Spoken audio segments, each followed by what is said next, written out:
Shalom, kita jumpa kembali dalam Renungan Goshen Mata. Saudaraku yang dikasihi dan diberkati Tuhan, renungan pagi hari ini bertema, Imanlah yang menggerakkan hati Tuhan. Bacaan firman terambil dari 2 Raja-Raja pasal 4, ayat 5 dan ayat 6. Demikian firman Tuhan.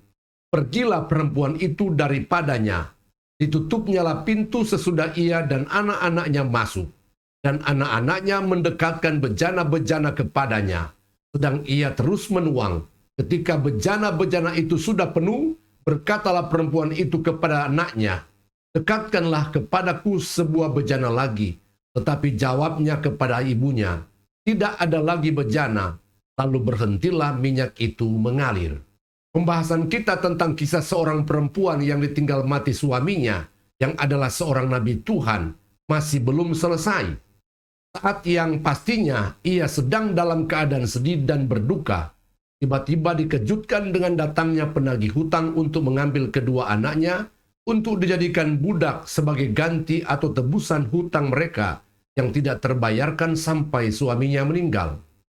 Keadaan terdesak dan tanpa harapan, serta tidak tahu apa yang harus dilakukannya, akhirnya mengingatkan dan menyadarkannya bahwa ia harus menemui Nabi Elisa untuk mengadukan permasalahannya tersebut.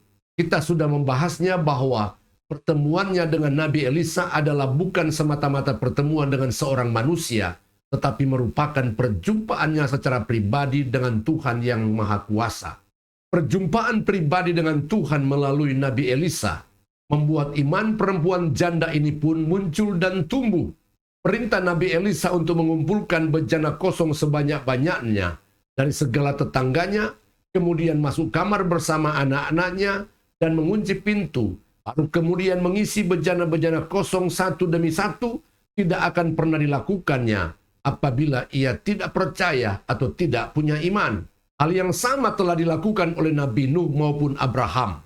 Dalam Ibrani pasal 11 ayat 7 dan ayat 8, demikian firman Tuhan. Karena iman, maka Nuh dengan petunjuk Allah tentang sesuatu yang belum kelihatan, dengan taat mempersiapkan bahtera untuk menyelamatkan keluarganya. Dan karena iman itu, ia menghukum dunia, dan ia ditentukan untuk menerima kebenaran sesuai dengan imannya.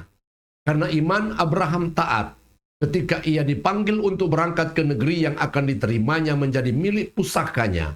Lalu ia berangkat dengan tidak mengetahui tempat yang ia tuju. Saudaraku yang terkasih di dalam Yesus Kristus, sebesar apapun pergumulan yang sedang kita alami dan hadapi, asalkan kita punya iman, maka akan terlalu mudah bagi Tuhan untuk menolong dan membawa kita mengalami kemenangan.